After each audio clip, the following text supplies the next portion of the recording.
Yes, my lord. You are reminded that you're still under oath. Yes, my lord, please.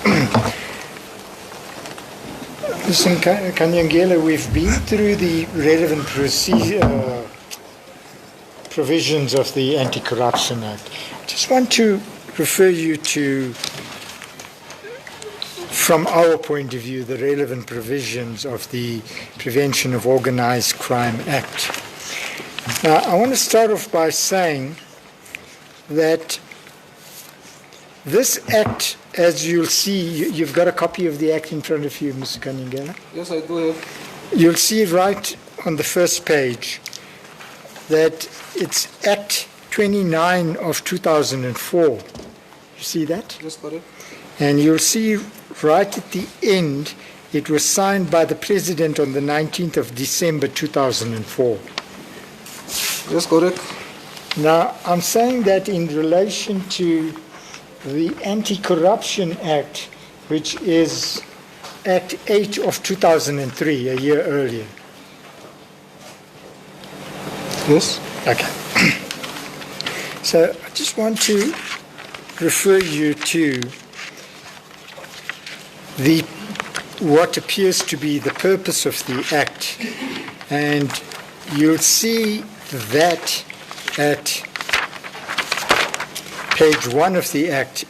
It says Act, and just let me read this, and if you disagree with what I say, you must, or that you disagree that I've correctly represented the provisions, you can place that on record. So the first purpose is to introduce measures to combat organized crime, money laundering, and criminal gang activities. You agree with that? Yes.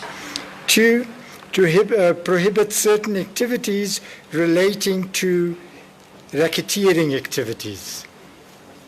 Yes. 3, to provide for prohibition of money laundering and for an obligation to report certain information.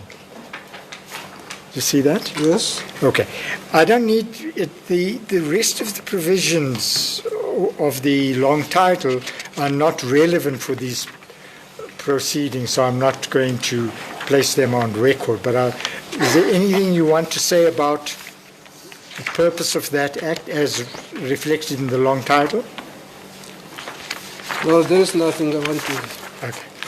Can I then ask you to please look at Section 2, and you'll see that that appears at Chapter 2 of the Act.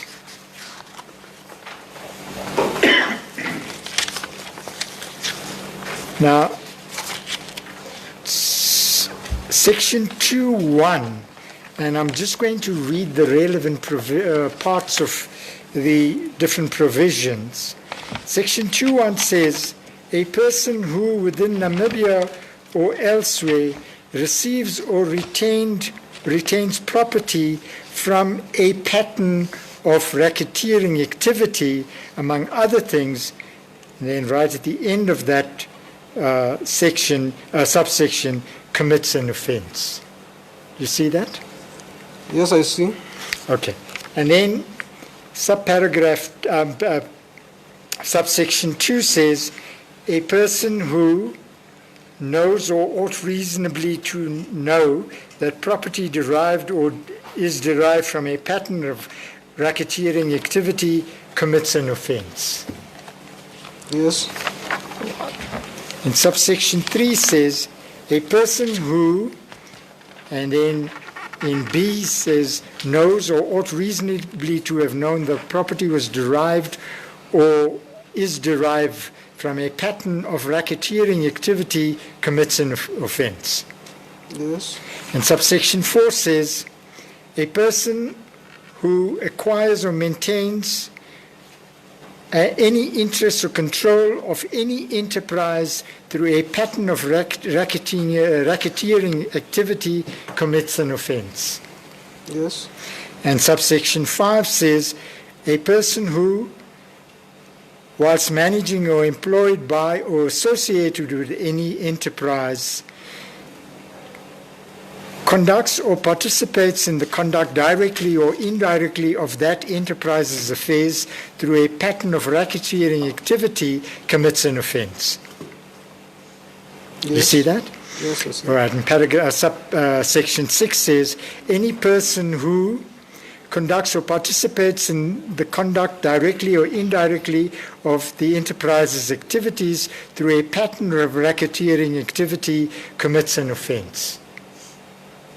Yes. Okay. I'm just placing that on record, and you don't have to agree with me, but I'm just going to say to you, as I will to His Lordship at some stage, Mr. Kanyangela, that these offences relating to racketeering activities are new offences created by the Prevention of Organised Crime Act. I'm just telling you what I understand that to be. You want to comment on that?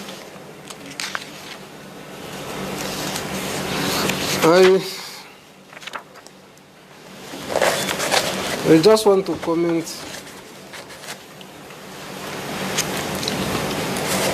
to say that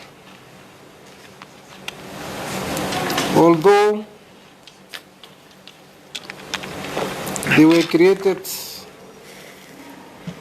under the Poker Act, under the Prevention of Organized Crime Act, the provision of the Anti-Corruption Act also authorized officers to conduct investigation on any offenses that emanate from corrupt activities. And there's no specific list given to indicate which offenses. What? Can I ask you, you heard my invitation to you. My invitation was, do you want to comment on the provisions I've read? You've given your comment. Is that your comment in respect of the provisions I've read? Yes. I want to say to you, Mr. Kanyangela, that they are totally irrelevant. That was not what you were asked. And I disagree with it. Okay. And can I ask you then to look at chapter 3, which has sections 4, 5, and 6 in it, among others. And section 4 says, a person who knows or ought reasonably to have known that property is or forms part of the proceeds of unlawful activities and does certain other things, right at the end says, commits the offense of money laundering. You see that? You'll see that on the next page. Section 4, right at the end, says commits the offense of money laundering. Do you see that? Yes, I see it. Okay. And section 5 says a person who knows or ought reasonably to have known that another person has obtained the proceeds of unlawful activities and who enters into any agreement with anyone who engages in any agreement or transaction which has certain qualities commits the offense of money laundering. You see that? Yes, I can see it. And in section 6 says, a person who acquires, uses, or has possession, or brings into or takes out of Namibia property, and who knows or ought reasonably to have known that it is or forms part of the proceeds of unlawful activities, commits the offense of money laundering. Yes, I can see it. Yes. Now again, I'm going to make the same comment to you that prior to the promulgation of poker, these were not offences in Namibia. You want to comment on that?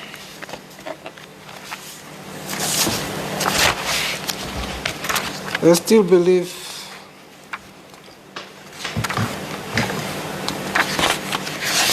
they were offenses. Under the Anti-Corruption Act. Yes. And that's the reason you were entitled to investigate them. Yes, correct.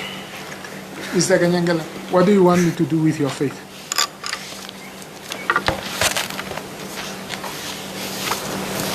My Lord,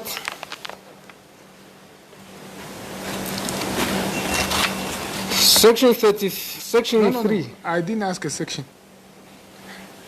You're telling me that you believe it's offenses. Now I'm asking you, what do you want me to do with your faith?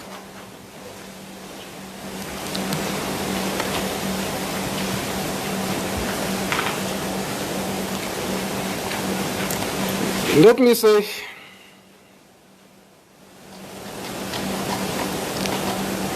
yes, why I'm asking the question, I just want to warn you from the start. I keep on repeating, I require evidence and fact.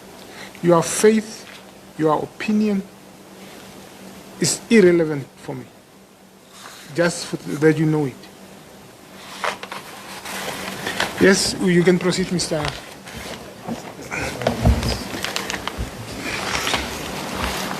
So, Mr. Kanyangele, can I also just raise with you the provision of Section 210? And I'll just read it very quickly. Fortunately, it's just a little more than 2 lines.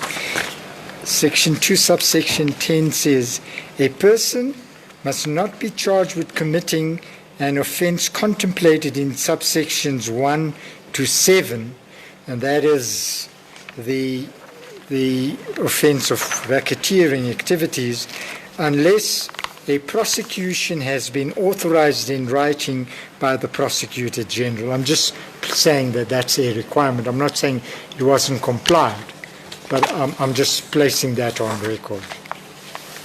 yes, I can see it. Thank you. All right, now can I ask you, and this is the last set of provisions that I'm going to refer you to in terms of poker, would you please go to Section 83?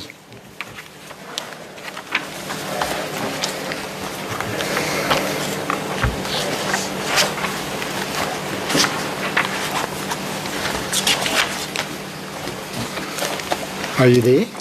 Yes, I'm there. All right, so I'm just going to read Section 83.1 and 2 into the record.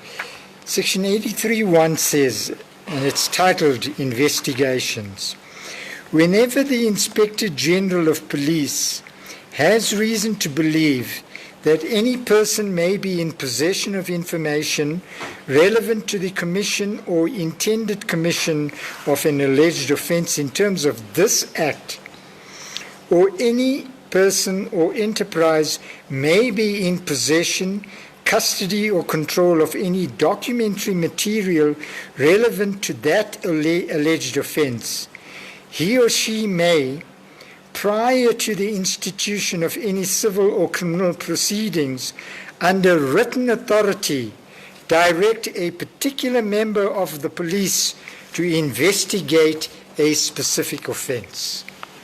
Have I read Section 83.1 correctly, sir? Yes, you read it correct.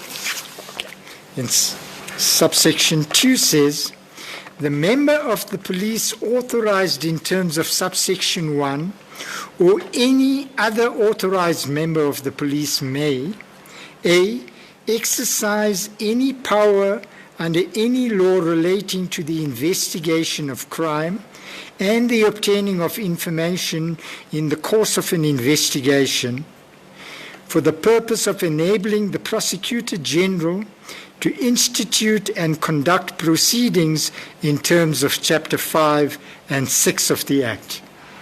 And B, serve any document for which service is required in terms of this Act.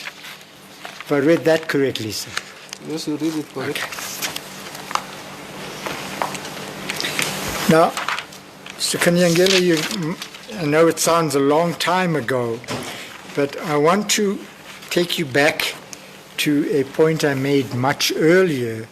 You'll recall I said that applicants 1, 2, and 3 contend that the Anti-Corruption Commission is not authorized to investigate matters relating to money laundering or racketeering activities because these are offenses which have been created by poker. Now that's their contention. I'm just placing that on record. You disagree with them, I take it.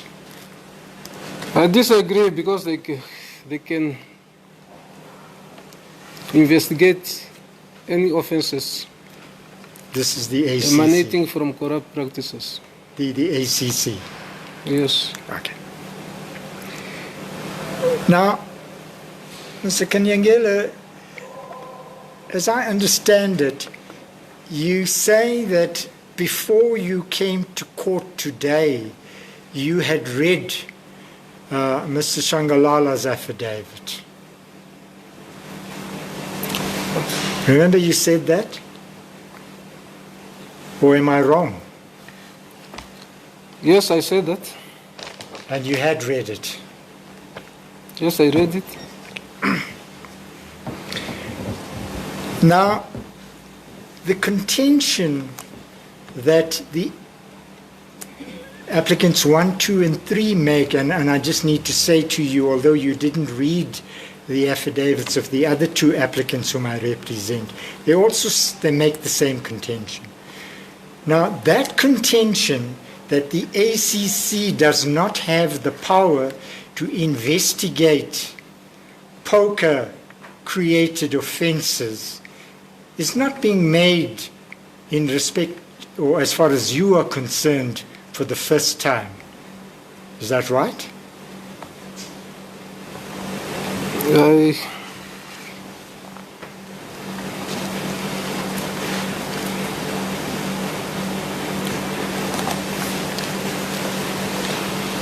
Are you hearing that for the first time? Is it the first time when you read Mr. Shangalala's affidavit that you became aware that that contention is being made? Yes. Are you sure? Do you understand the question?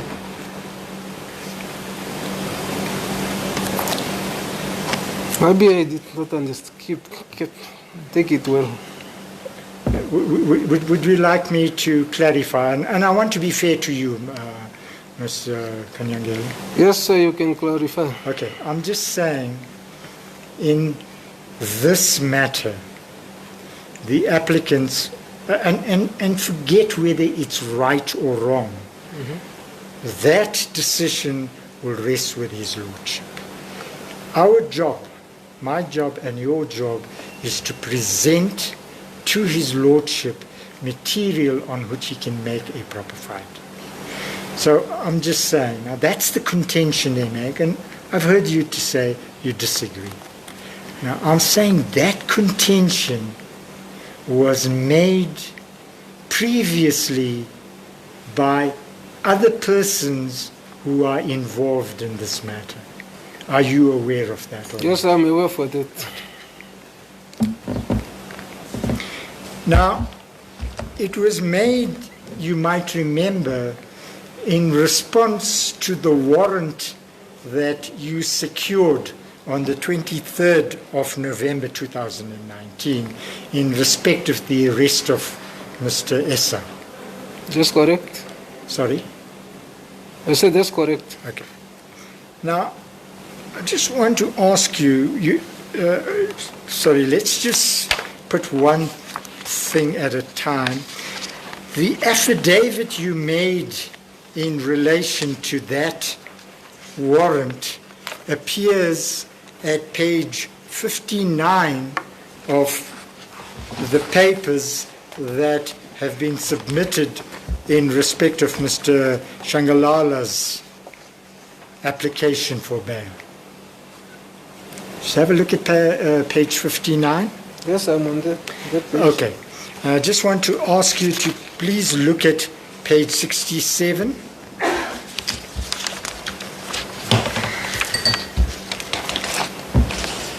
There's a signature there. Is that yours, right on the top? Is that your signature? Yes, it's my signature. And the person who and this is an affidavit, is that correct? Yes, it's correct. And the person who commissioned the affidavit is Mr. Olivier. This is the person who you say was also an investigating officer in this matter. Yes, correct. Okay.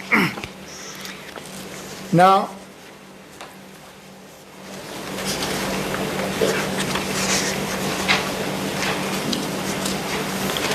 I just want to refer you to a couple of points.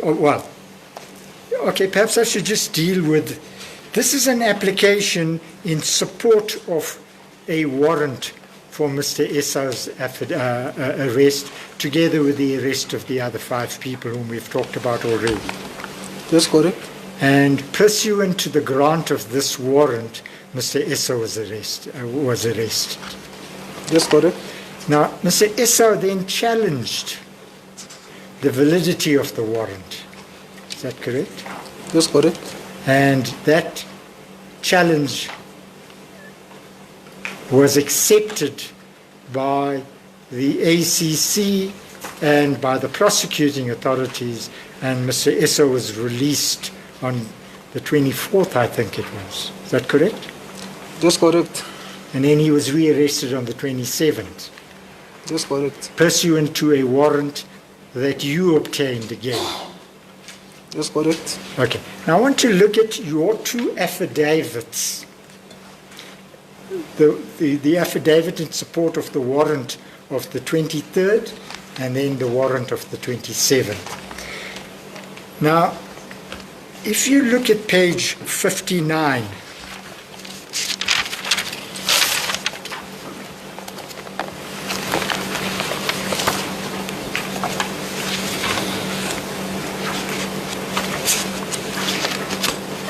and I'm just going to read the relevant parts of your affidavit, the part I regard as relevant to these proceedings, and you can confirm whether that's correct or not. At paragraph 2 of your affidavit, which is on page 59, you say, "I am the lead investigator of the allegations set out in this affidavit." Is that correct? Yes, correct. And you then continue, "The Anti-Corruption Commission is investigating allegations of corrupt practices, money laundering and fraud in relation to the awarding of quotas to a Namibian business entity, Nomgoma Peskes Namibia Proprietary Limited, and several other persons and entities in Namibia, Cyprus, Iceland, Angola, Norway, Mauritius, and the United Arab Emirates." Is that what you said there? Have I correctly read out what is contained in the you read affidavit? it correctly. Yes. Okay, then can I ask you to look at paragraph 3? In paragraph 3, which appears at the bottom of page 59, you set out the persons and beneficiaries. Now, if you could just cast your eye away from the affidavit for a moment. It's your affidavit, am I correct? Yes, you are correct. Who drafted the affidavit? In other words, who put the text of the affidavit on computer or on paper? Was it you or was it somebody else? Was it a lawyer? It was me. So this affidavit you drafted. I drafted based on the information provided. Yeah. So I'm just asking, you drafted the affidavit. Yes, I drafted the affidavit. Did you give it to the prosecuting authorities to settle? In other words, to check the affidavit and say, no, it's okay. Or did you just draft it and nobody had a second glance at it? I drafted it. Yes.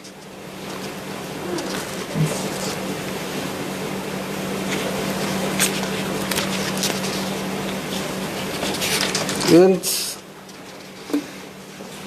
submitted it to the Office of the Prosecutor to apply for the warrant of arrest. Right.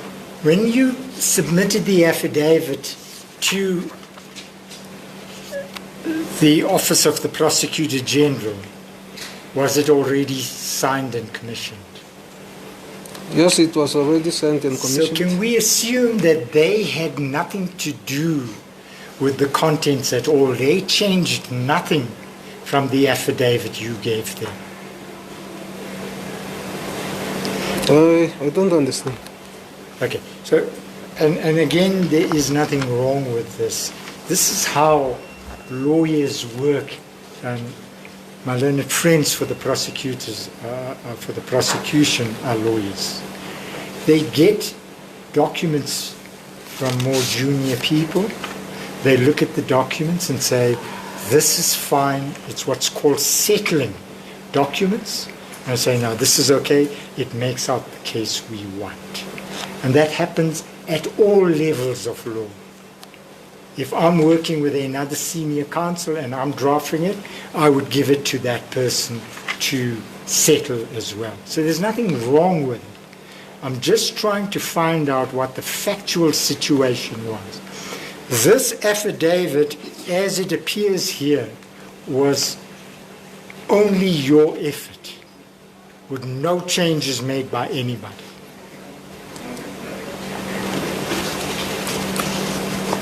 There was no changes made on the affidavit. Okay. All right. Now, in regard to paragraph 3 of the affidavit, you list a group of people, you list groups of people. And I just say, and you will know the affidavit, it would be fair to say the people whom you name as being involved or beneficiaries can be divided into 3 groups, namely people from Namibia, people from Angola, and thirdly people from Iceland. Just broadly speaking, is that correct? As I said, Sorry? I made this statement based on the information provided. Maybe I can say I made it for information from the statement of Johannes Stephenson. From? The statement of Johannes Stephenson. Yes. Okay, Mr. Kanyangela, I need to assure you, I'm not challenging what's contained in here. I'm just trying so that we don't need to go into each paragraph.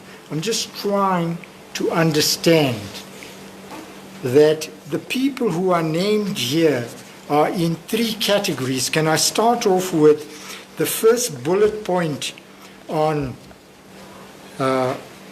paragraph 3, which starts with Bernard Esau, and then it ends, the last bullet point before you talked about the Angolans is Mr. Shangalala. Is that correct? Yes, you are just correct. All I'm saying is those persons are persons from Namibia. Just correct. Okay. Then you say the following Angolan nationals are also implicated, and you have 3 people from Angola. You name 3 people from Angola. Just correct. All right. And then you say, immediately after that, the record implicates as well the officials and beneficiaries of the Samaji, I suppose, group who are, and you name all of them. Just correct. Now, would I be correct, just as a ballpark view, that these people, all the people you named, can be divided into 3 groups: Namibians, Angolans, and Icelandics. Yes, correct. Now, the person who is listed at the top of page 61 is Mr. Stefansson. Is that correct? Yes, correct. And he, as I understand it from what you've just said, is the person on whose information you based this affidavit. Yes, correct. And is he the person in the first line of paragraph 4 whom you refer to as the whistleblower? Yes, correct, is the same person. Yes. All right. Then I just want to alert you then to what you say about him. You say the background was provided mainly by the whistleblower.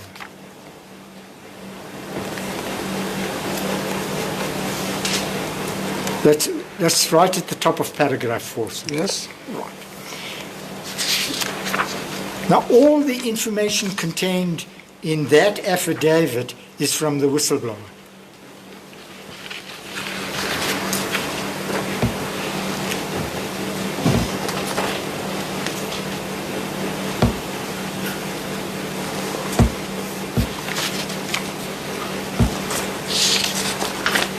They were not all from the whistleblower.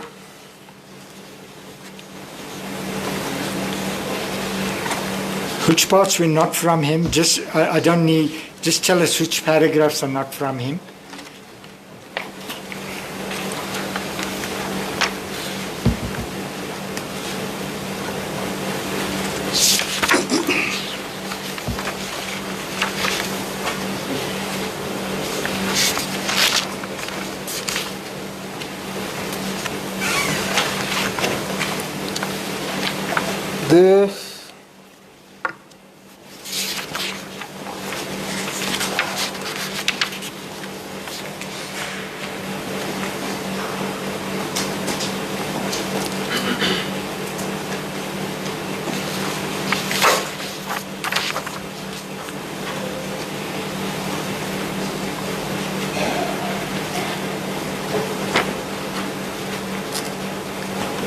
Let me try and assist you. Wouldn't it be from paragraph 14, sir?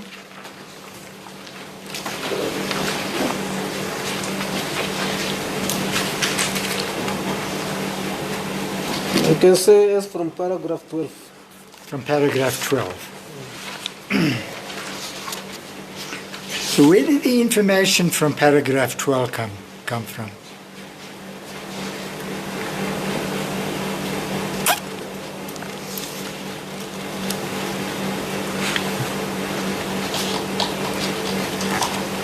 The information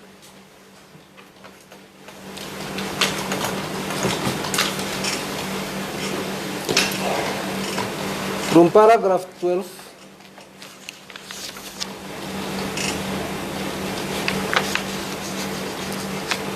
some came from the documents we collected.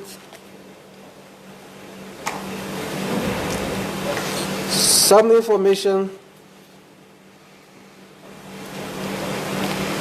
like paragraph 13, this came also through our investigation.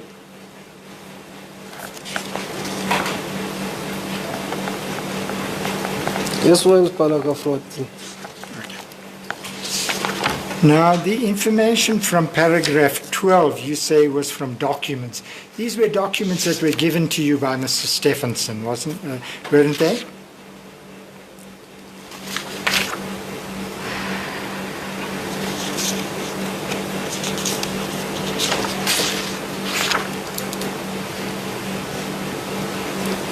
Yes, some of those documents.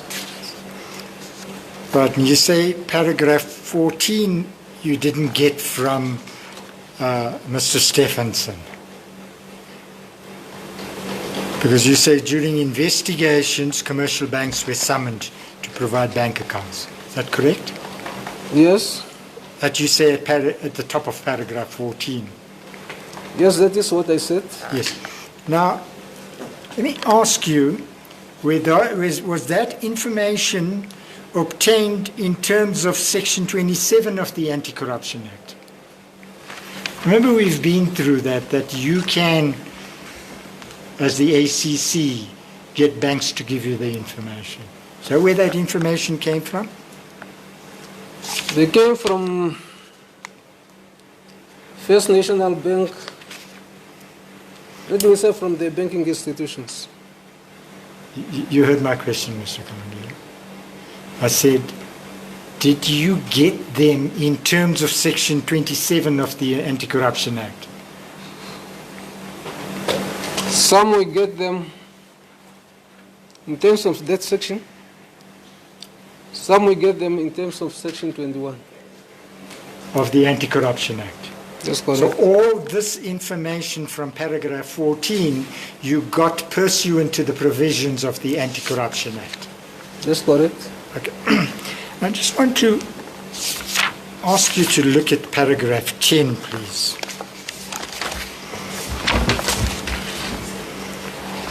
Is it of his affidavit? Oh, sorry, my Lord, as of his affidavit. Okay. And I'll just read it very quickly. You say the Minister of Fisheries and Marine Resources, that's BE, I take it that's Bernard Essa. Is BE Bernard Essa? That's correct. Also during 2014 appointed the chairperson of the board of Fishco, Mr. James Hatukulipi.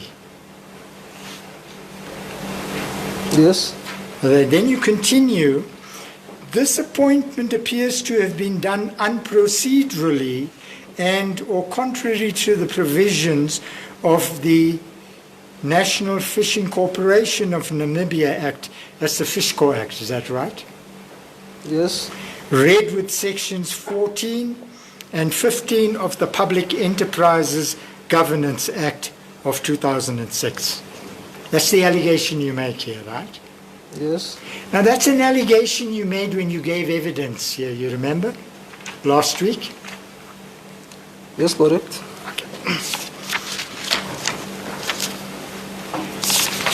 Then I'd like you to look at,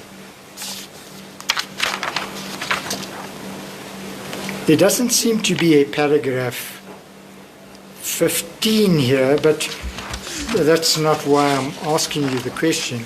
Now, in paragraph 16,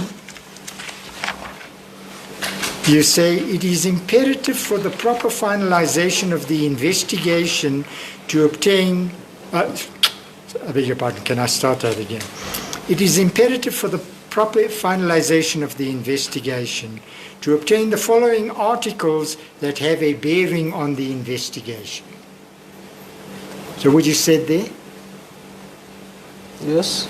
And you list various documents and articles like computers and cell phones and so on in the 10 items, documents that you require. Is that correct? Yes. And then you say at paragraph 17, I therefore apply in terms of section 43 of the Criminal Procedure Act for the issuing of warrants of arrest. Yes, that's correct. I just want to, as a matter of logic, ask you, what is the connection between what you said earlier and the application for the warrant?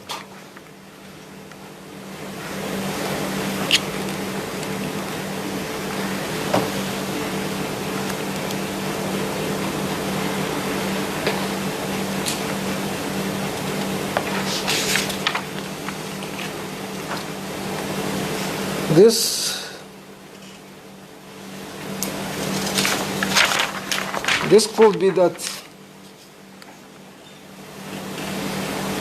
This part, number 17,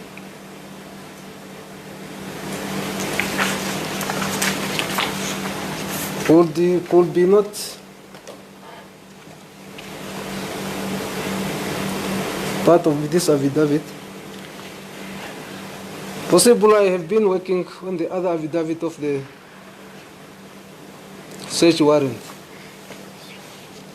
Maybe it was just a human error to put this on this affidavit. Now, Mr. Kanyangela, I'm now very, very intrigued.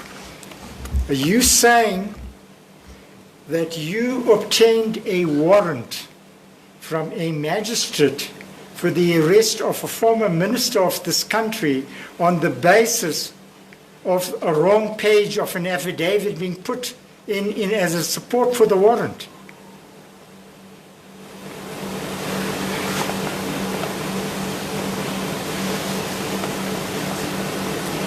Really, the items on paragraph 16, they were supposed to be on the affidavit of the search warrant.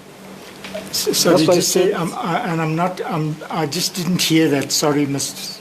Kanyangela. Just repeat your answer, please.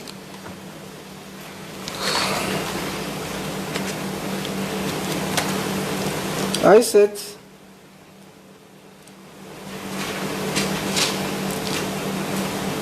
the information on paragraph 16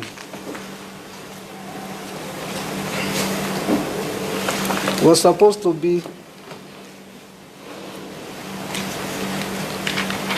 on the statement that I have used to get the search warrants and not the warrant of arrests. Possibly that's just a human error, this one. A human error that deprived a man of his liberty. Just a human error. But he was not arrested on this affidavit. Based on this affidavit. Although a warrant of arrest was issued, it was declared invalid then, but he was not arrested. No, Mr. Kanyangela, let's get the facts. I will refer to Mr. Eso, I refer to your client who was arrested. Oh, so you say Mr. Shangalala was not arrested? Yes. Okay. So you see, when I stand before his lordship, I'm entitled to refer to the violation of anybody's human rights by a person who is investigating Mr. Shangalala. Yes, you can. And Mr. Kanyangela, I've got to say,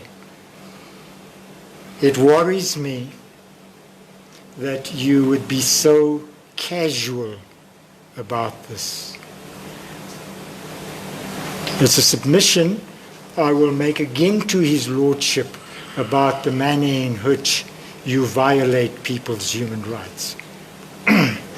But let's just get this right, though. You agree that paragraph 16 is from a different affidavit and does not belong to an application for the, or should not belong to an application for the arrest of, in this case, Mr. Essa. That is the reason I'm saying it happened that I was working on the similar statement, the one of the search warrant and the one of the warrant of arrest. And I possibly forget to delete that paragraph.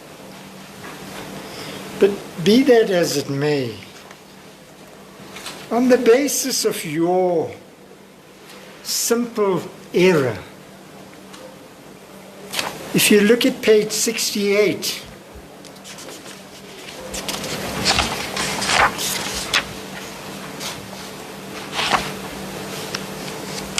the public prosecutor applied for the arrest of Mr. Esau, and that's the top part of page 68, and then the magistrate granted an order authorizing his arrest. Yes. That's all on the same day, am I right, on the 23rd of November? Yes, it's on the same day. Now, Mr. Esau was in fact arrested on the 23rd. That's correct. He was forced to bring, in order to secure his release, he was forced to bring an application to court to set aside the warrant. Is that correct? Yes. We will deal with his affidavit in a moment. But this is the issue I want to raise with you. He remained in custody because your affidavit was signed at or commissioned at 9:30 in the morning. Do you know what time he was arrested? I don't know the time he was arrested. But you know, he then had to approach court and he was only released on the following day, That's correct. late in the afternoon. Is that correct? That's correct.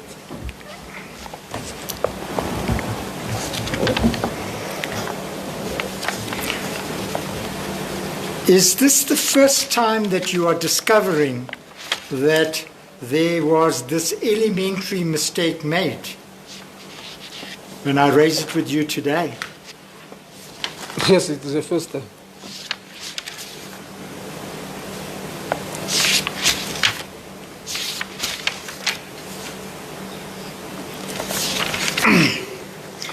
All right, so the facts are, we know that the warrant was issued. And, okay, well, let me argue that to His Lordship.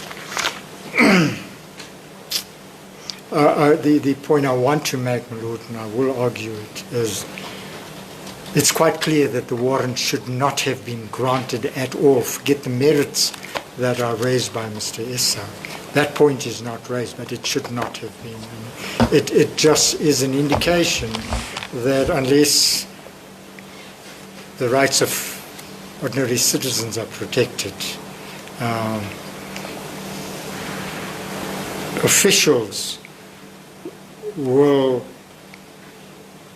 their rights will in fact be abused, not necessarily purposely, because I'm not disputing what Mr. Kanyagela said, but I just want to make that point at some stage. Right, we've now agreed that Mr. Esau brought an application. Yes, we do agree. Okay. Can I just say that his affidavit appears as SCTS 4, and it is from page 69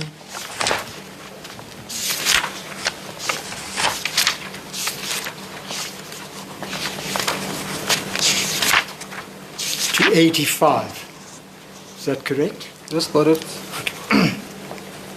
Now, I don't want to deal with everything in his affidavit, but this is the point I want to, these are the matters about his affidavit that I want you to look at.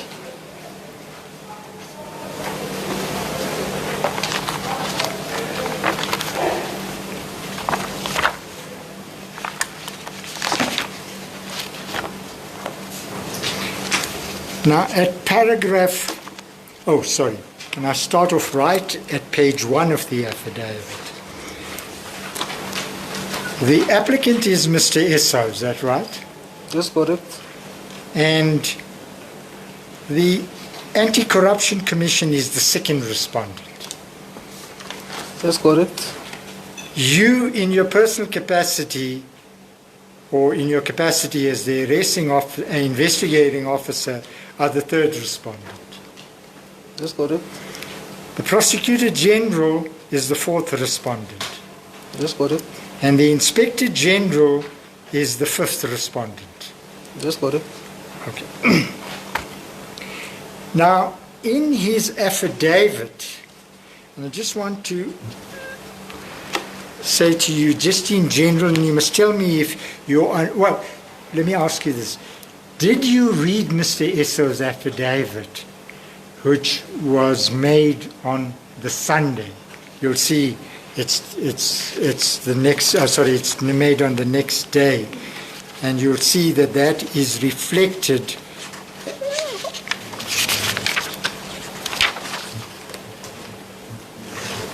on as the 24th on page 85.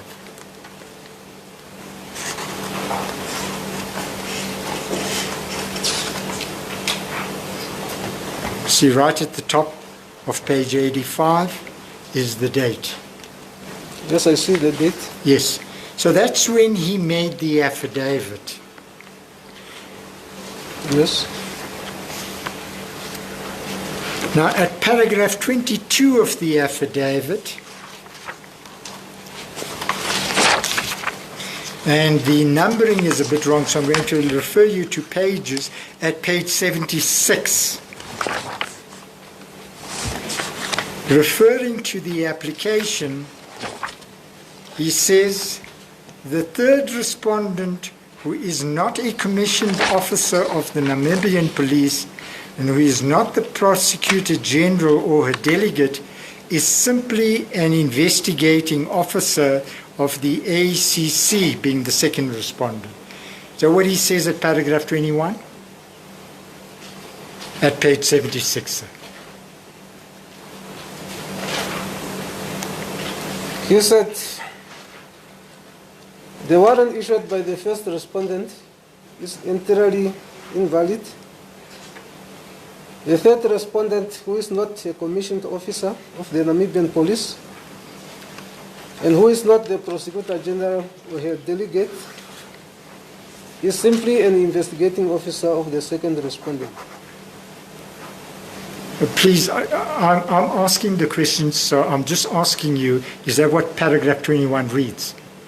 Yes, that is what it reads. All right. Then at paragraph 22, Mr. Esso says, he decided to apply for my arrest to the first respondent, being the magistrate, using the provisions of section 43 of the Criminal Procedure Act. And he says he has no such power at all. That's what he says in this affidavit. Yes. Okay. We don't need to test the correctness of that. I'm just saying that that's the very point he made, and why I asked you earlier that you had the power in terms of section 28 to arrest, but you used powers in terms of the Criminal Procedure Act. I'm just making that point. Then let's look at paragraph 23. He says, the third respondent, that's being yourself, is not the repository of power to apply for a warrant of arrest under section 43 of the Criminal Procedure Act, but the prosecutor general or a commissioned police officer of the NAMPOL is the correct person. Yes, that's correct. Okay. Then you'll see under paragraph 23, there is a paragraph 24. Yes. All right. But you'll see under that there is a subparagraph, and instead of marking it 24.1, they mark it 20.1. You see that? Yes, I see. That's not your, that's obviously Mr. Esso's attorneys. But from there on, the numbering goes wrong. And I want to now refer you to paragraph 80, page 81. Right on the top, you'll see it's paragraph 20.3.4.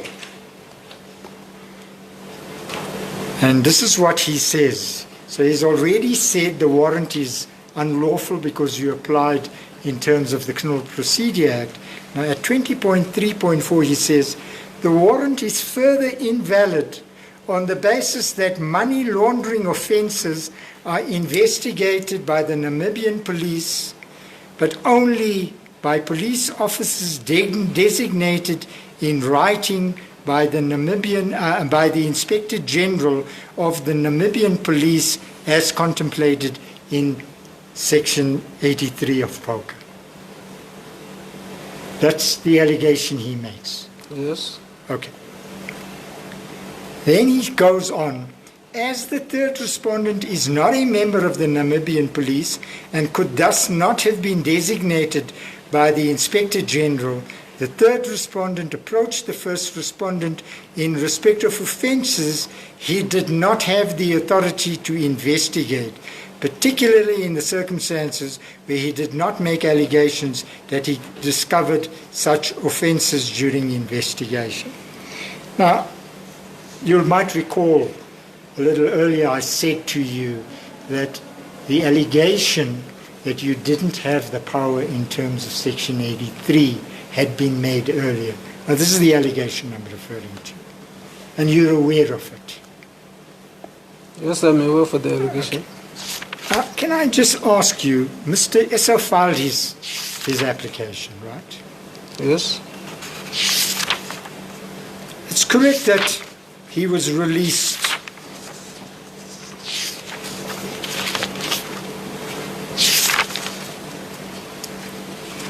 soon after the affidavit was filed.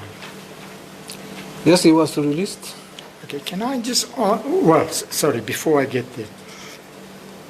Now, he made a quite serious allegation against you. He said you didn't have the power in terms of AD. This is you personally, not even talking about the ACC. Did you file an opposing affidavit? I did not. Now, you know, he also said you are not an authorized officer, and one of the respondents was the Inspector General. Did the Inspector General file an affidavit? I'm not aware whether he filed any because of the agreement that was agreed upon. Okay. Well, we'll come to the agreement in a moment, Mr. Kanyangela. It will be helpful if you just answer the questions. I'm not aware whether he filed an affidavit. Okay. Now, I'm going to suggest to you that he didn't. Do you know, I'm also going to say to you that the Prosecutor General didn't file any opposing papers. You want to respond to that? I never see any agreement filed by them. You mean you never saw any affidavit? Affidavit. Sorry. Did the ACC file an affidavit to your knowledge? No. Now, I'm going to say to you, Mr. Kanyangela, because it has an impact on this case, that the allegation made by Mr. Essa at paragraph 20.3.4 is quite a serious allegation, not because of improprieties and so on, but because it is saying this is the ambit of your power and you've exceeded your powers. I'm just putting that proposition to you. You want to comment on that? I will comment by saying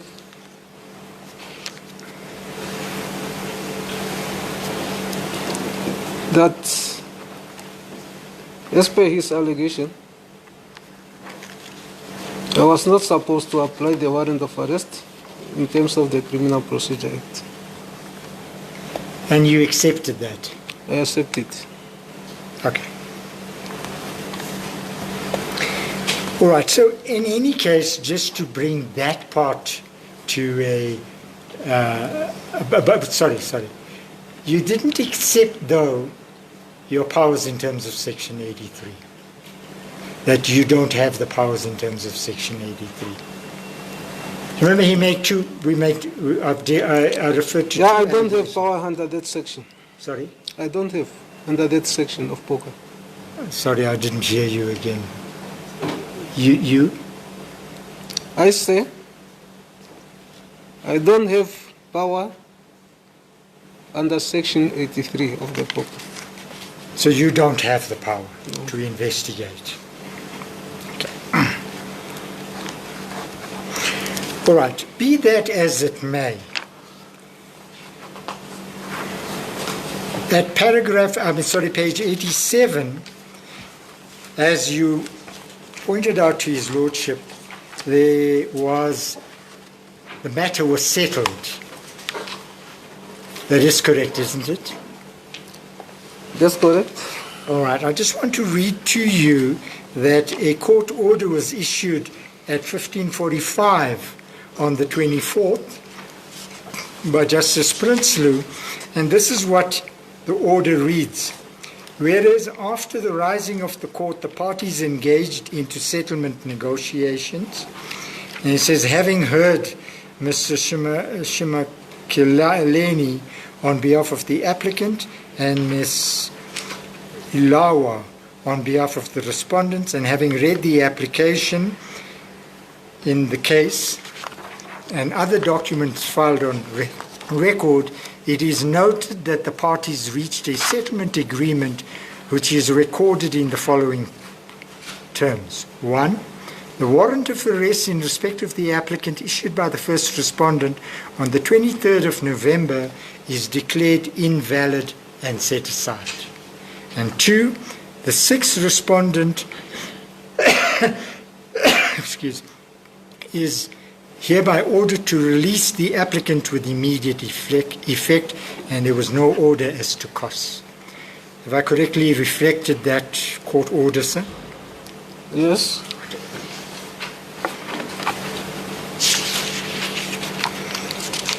Now, I understood you to say that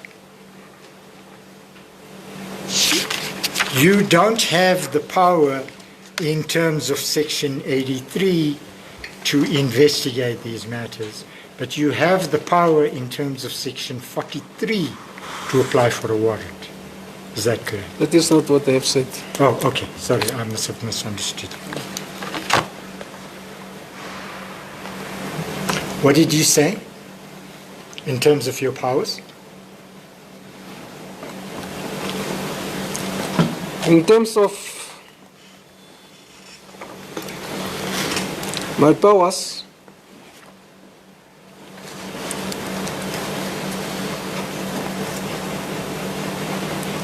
I said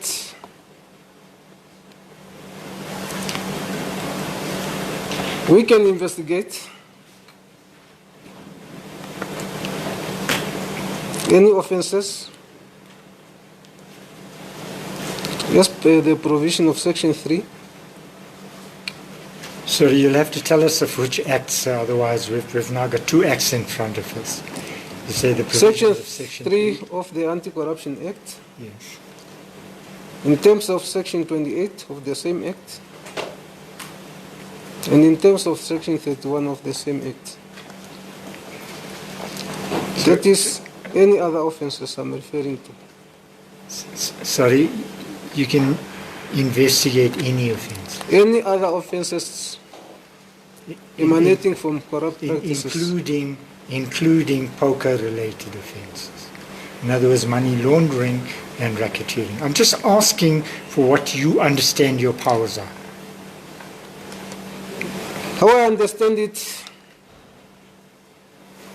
since any other offences as per the provision of the Anti-Corruption Act are not listed, I take it that ACC can investigate any other offences emanating from corrupt practices. Okay. That is how I take it. Okay, Mr. Kanyangela, we mustn't run around in circles. Law tries to be as exact as possible. So I want you now, I'm asking you a specific question. In terms of the Anti-Corruption Act, whatever provisions you rely on, you are entitled to, on your version, to investigate racketeering activities. Yes, that's how I understand it. And you are entitled to investigate money laundering. Yes. Okay.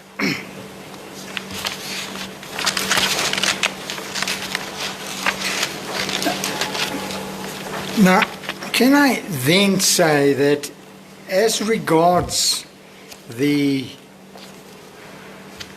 release of Mr. Esau from his admittedly now unlawful arrest,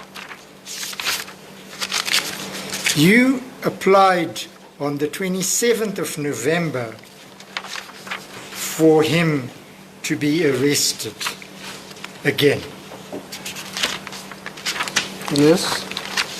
And is it correct that your affidavit is annexed as SCTS 6 and it appears at page 90 of Mr. Shangalala's affidavit?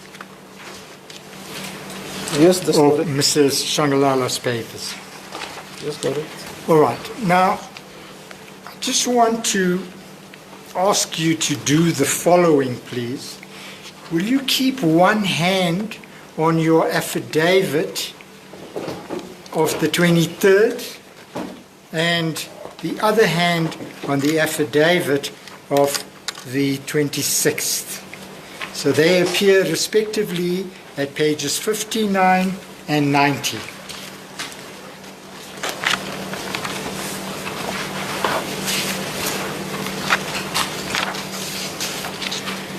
Yes, Right. Now I want you to look first, please, at paragraph 2 of your affidavit at page 90. Now I'll just read it to you. You say here, I am the lead investigator of the allegations of corrupt practices as set out in this affidavit. So would you say there? Yes. Okay. Can I ask you, please, to turn to page 59? Again, paragraph 2. And you say in paragraph 2 on page 59, I am the lead investigator of the allegations set out in this affidavit. Then you carry on, and we've been through this before. You carry on, the Anti-Corruption Commission is investigating allegations of corrupt practices, money laundering and fraud in relation to the awarding of quotas to Namgoma Pesca and several other persons. Now, it's obvious, but isn't the second sentence from your affidavit of paragraph 2 of your affidavit of the 23rd of November missing from your affidavit of the 27th of November? Yes. You drafted this affidavit, the affidavit of the 27th of November, Yes. and you left that out. Yeah, Was it a mistake? it was just an oversight from my side. It was an oversight. Mr. Kanyangela, just say that again, please.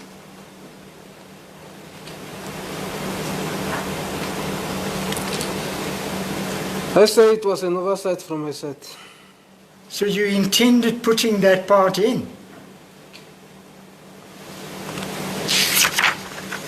Yeah, it could be in. Sorry? It could be in. Okay. So I'm sorry. It says, you say it could be in. It was supposed to be in. It was supposed to be in. You sure, hey? Yes. Okay. Then can I ask you to please look at page 92?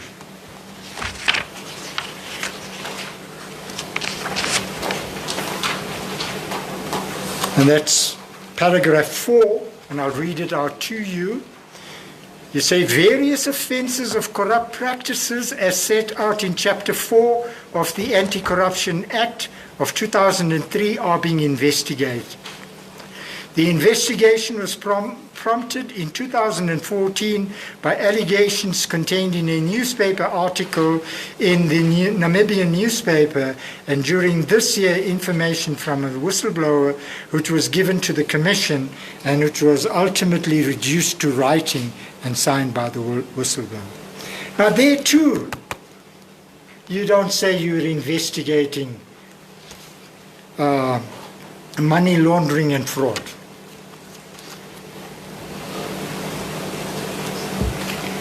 Yes, I did not say so. Mr. Kanyangela, I'm not going to pursue this point with you. I'm going to say to you, and you must react to this, because I want to cut this short. I want to say to you that when you look at paragraph 2 and 4 of your affidavit of the 27th of November and compare it with the affidavit at paragraph 2, you deliberately left out money laundering and fraud. You deliberately confined your investigation to corrupt practices, and you intended to mislead the court through your affidavit. I don't agree to that statement. See, I say that I would not have said it but for the fact that you might remember I pointed out to you that's exactly what Mr. Esso said in his affidavit. He says you don't have the power. And so, to get past the line I'm suggesting to you, you left it out. What do you say to that? I say I did not do it deliberately. I'm not agree to it. It was a mistake, eh? It's also not a mistake. Sorry? It is not a mistake. If it was not a mistake, it must be deliberate. No. Sorry? It was not done deliberately. But then if it wasn't done deliberately, it must be a mistake, an omission. I don't agree. All right.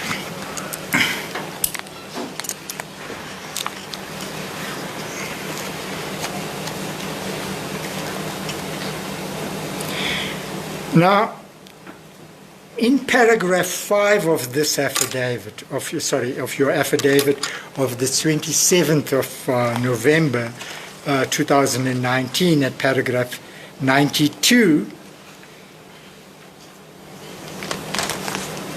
you make the point that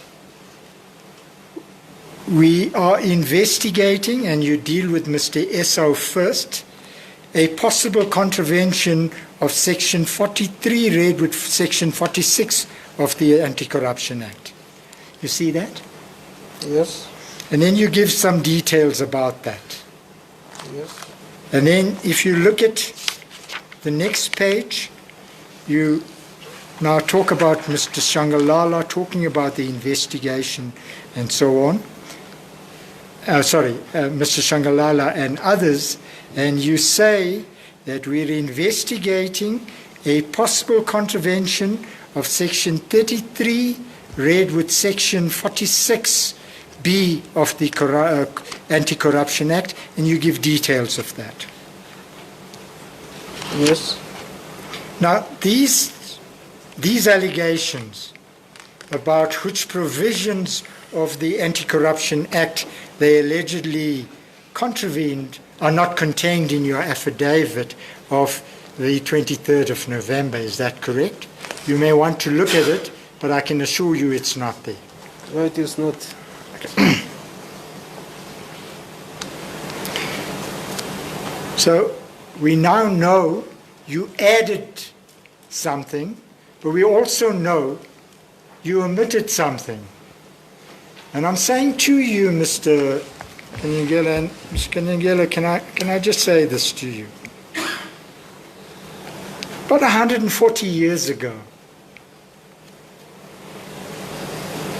Lord Bowen in the House of Lords said the following, which has been followed by courts around the world, including in South Africa and Namibia, that the state of a man's mind is as much a matter of fact as the state of his digestion.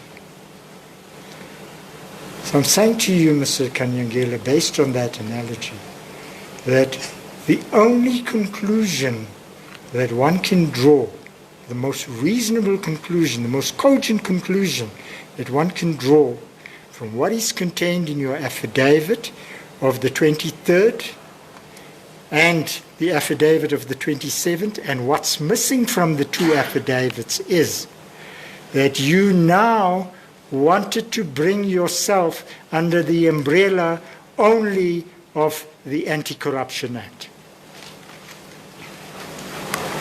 You want to respond to that?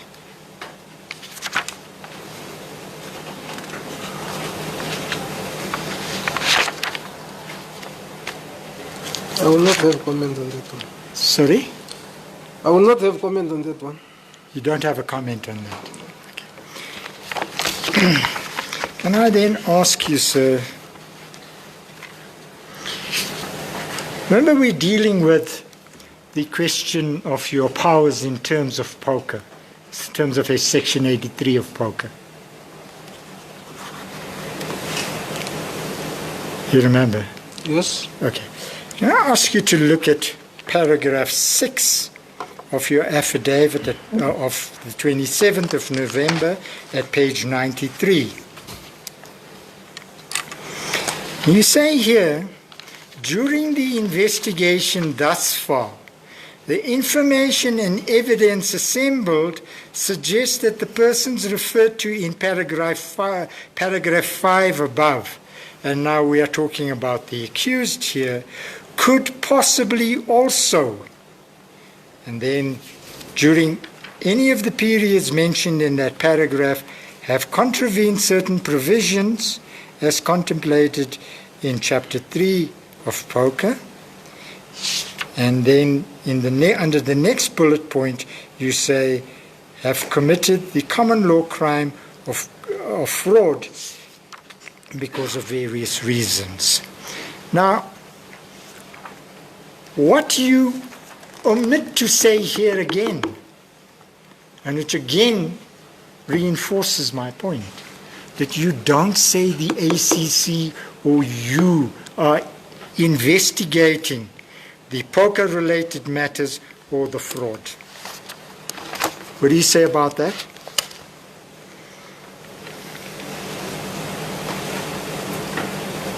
I will again say, this paragraph is set up following what we uncovered during the investigation of the corrupt practices, that there are also other offenses that were committed or that was facilitated by such corrupt practices. Is that your answer to my question? Yes. Now, you know my question was, you do not say you or the ACC were investigating those matters. Yes, I did not say so. And I'm saying to you again that that was deliberate. And I'm saying to you because you knew that Mr. Esso was right. What do you say to that?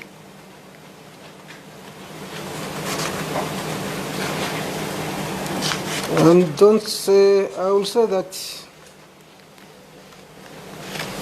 he was not right on all the facts. Sorry? On some facts he was right, on the others he was not right. Who are we talking about? Yes, sir. No, Mr. Kanyangela, I'm afraid I must press you for answers to my questions. So my question was, you do not say in your affidavit of the 27th of November that you or the ACC were investigating poker-related crimes. Yes, I did not say so. And I'm saying to you that that was deliberate because you knew that you were not entitled to investigate poker-related matters or matters outside the ambit of the Anti-Corruption Act. And I disagree that it was deliberately done. I ask you a slightly different question. When the allegation was made by Mr. Esau in his affidavit of the 24th, did you consult the prosecuting authorities to say, but look, this allegation is being made, is it correct? I did not consult them. Did the prosecuting authorities advise you about whether you were acting lawfully or not? I was not advised. So the inference must be that this issue of the powers of the ACC to investigate poker-related matters was not discussed at all. It was discussed with the advocate who is a Deputy Director General of the ACC. I'm sorry, Mr. Kanyangela, you speak under your breath. I can't hear you. I'm the one who's asking questions, and although you must address yourself to His Lordship, you need to allow me to answer, to hear your answers, please.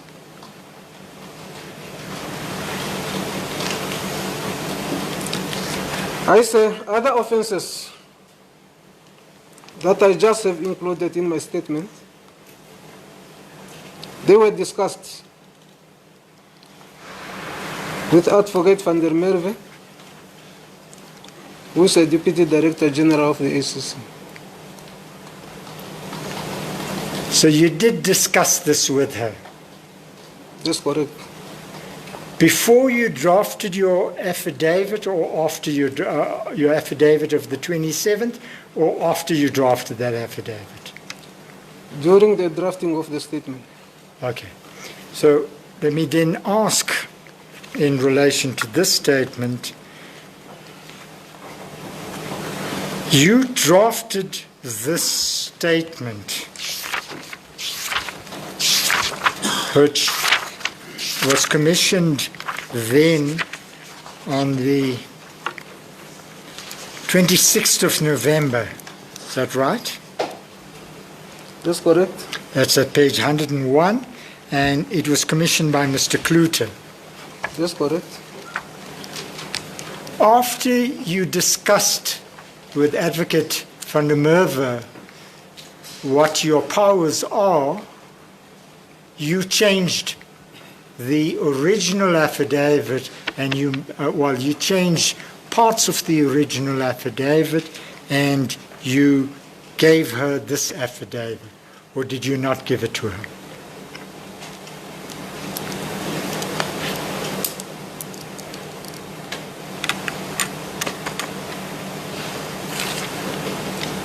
I said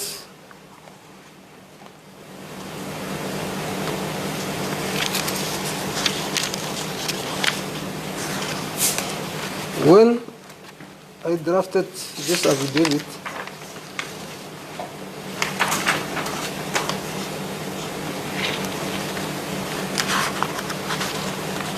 I have drafted it in the presence of the advocate before it was signed and sent off to the office of the prosecutor for the issuance of the warrant of arrest.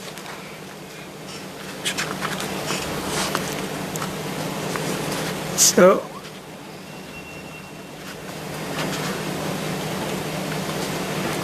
She got through the statement before it was signed. She went through the statement. Yes. But that's after, sorry, let me ask you this. How many issues did you discuss with her before you finalized your affidavit of the 26th of November? How many? So remember, issues? Mr. Esau had made several allegations. He said you were not entitled to use Section 43 of the Criminal Procedure Act. He said you could not investigate poker-related matters because of Section 83 of the Poker Act. Now, how many matters did you discuss with Advocate van der Merwe before your affidavit of the 26th of November was finalized?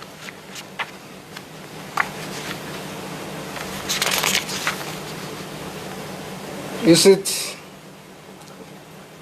matters related to the affidavit? Yes, and I'm only dealing with the affidavit. This case has got nothing to do, and it's not for me to ask questions about unrelated I cannot matters. recall of having discussed matters on Mr. Esau's affidavit with him. No, Mr. Kanyangela, we can't be giving evidence of this nature. I asked you, did you discuss this affidavit, the allegations that Mr. Esau had made? And your answer was, I discussed it with... I thought you were referring to my own affidavit that I make. That was my thought. Because we were dealing with my statement. Okay, so let's start again then. You made your affidavit of the 24th of November, and you remember you say that nobody made any contribution to that affidavit. That was your sole work. The 23rd of November. Sorry, the 23rd of November, yes. Now, Mr. Esau, on the 24th, raises questions about your power. Yes. And I've read to you two of those questions. We can leave the others out for the time being. And he says that you don't have the power in terms of the Criminal Procedure Act. And then he also says you don't have the power. He says you don't have the power to ask for a warrant in terms of the Criminal Procedure Act. And then he says you don't have the power to investigate. When I say you, I'm talking about the ACC, doesn't have the power to investigate poker-related matters. Those are the 2 points we've been through for a fair bit of time this afternoon. Is that correct? Those are the facts to put. Sorry, sir. I'm afraid I'm going to keep asking you to repeat if you keep swallowing your words. You say those are?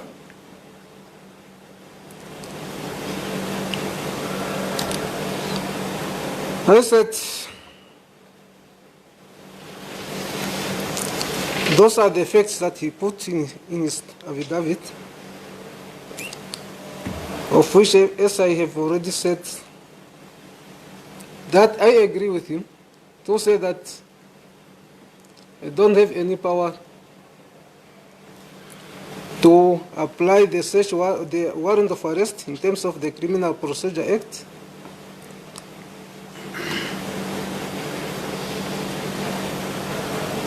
I can also say I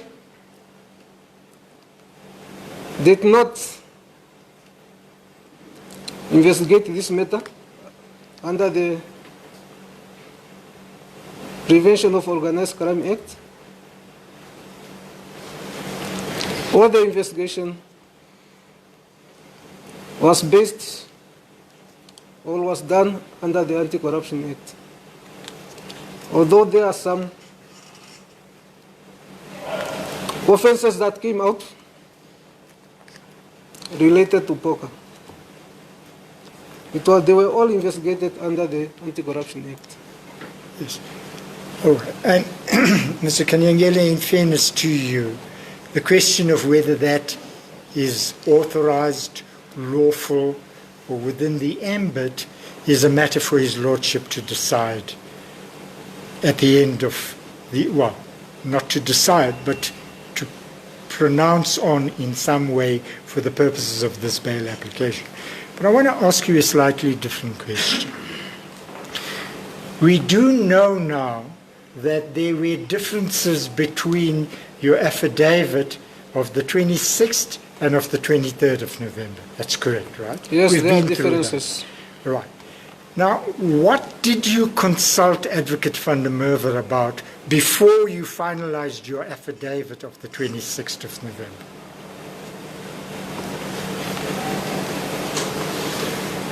I consulted her.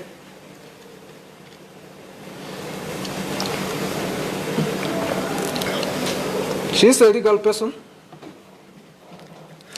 That's why I consulted her just to go through of what I put in the statement and to advise. You heard the question. My question was, what did you consult her about? What were the issues that you consulted her about? About the content of my statement. The whole content? Yes. You didn't raise the Section 43 of the Criminal Procedure Act with her? No. Because you knew it was wrong. I knew it was wrong. And it's what I have admitted. Sorry? I knew it was wrong. Yes. Yes.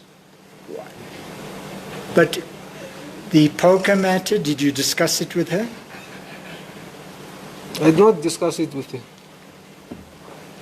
All right, but despite that, you left out all those matters that we've been through for the last half hour, 45 minutes, from the affidavit of the 26th as compared to the affidavit of the 23rd.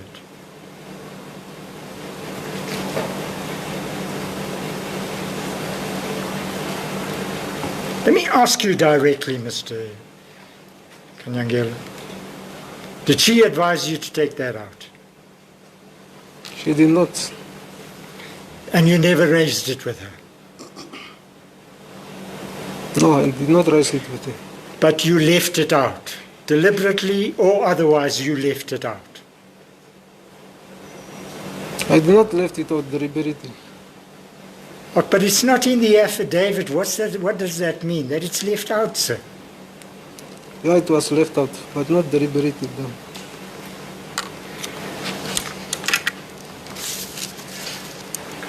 Now, there's just, in respect of this affidavit, there's just one further point. You might remember at page 63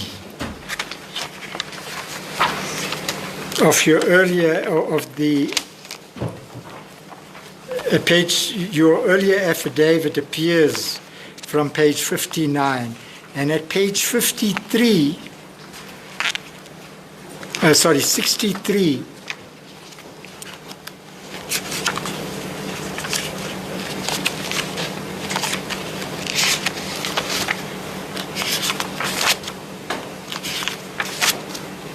at paragraph 10, you said, and we've been through that, the minister had appointed Mr. Hatukulipi as the chairperson. And then you carried on at page 63 to say, this appointment appears to have been done unprocedurally and contrary to the provisions of the National Fishing Corporation Act, read with the Public Enterprises Governors Act. I want you to turn to page 97, please.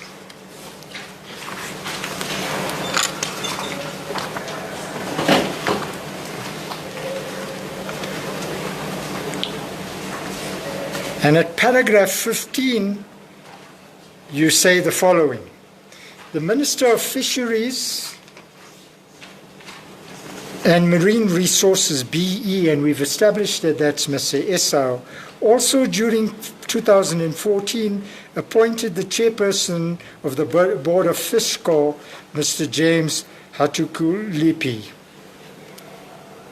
And then you say it had been alleged publicly by the media that he had been handpicked. The other members of the Board of Directors will confirm that they did not elect the chairperson from amongst their number.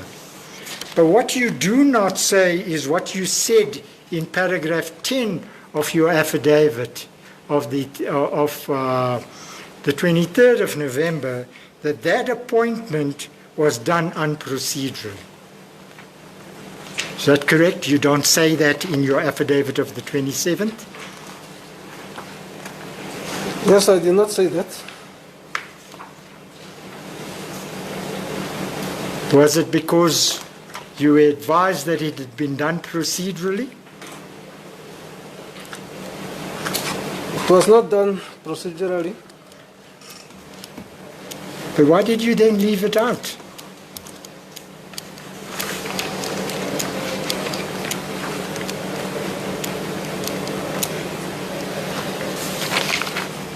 I just leave it out.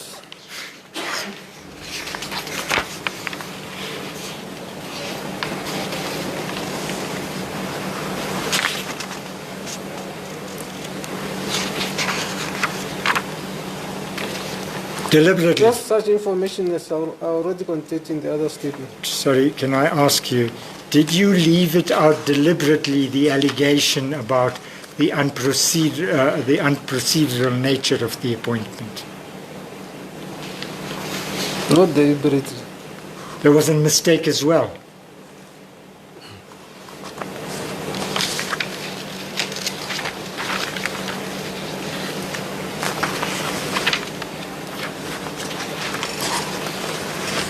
Is that a mistake as well?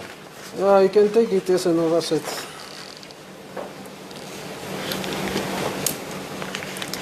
I just ask you, when you drafted your affidavit of the 27th of November, it was on a computer, am I right?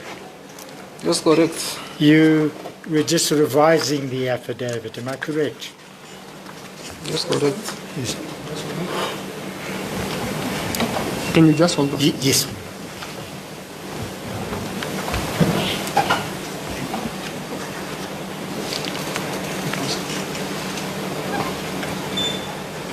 Right. That's the IT people. They asking for a 5 minutes pause. Yes. Malud, I see it's 4 o'clock. Do we? I don't mind, Malud.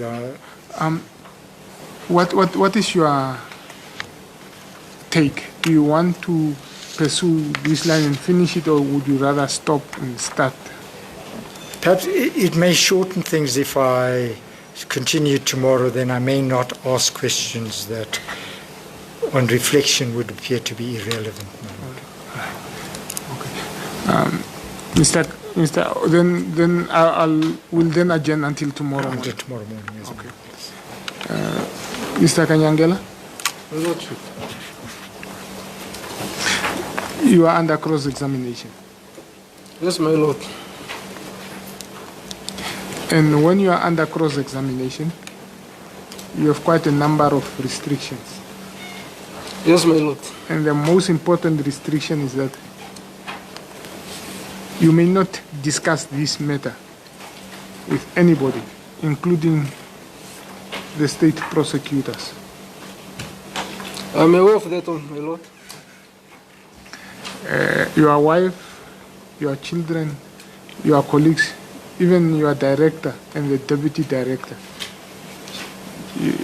you may not discuss it with them. Yes, my lord. You can talk about any other corrupt practices, but you cannot talk about this matter. You understand? Yes, my lord, I understood. All right. So we will adjourn until tomorrow morning at 10 o'clock. Okay.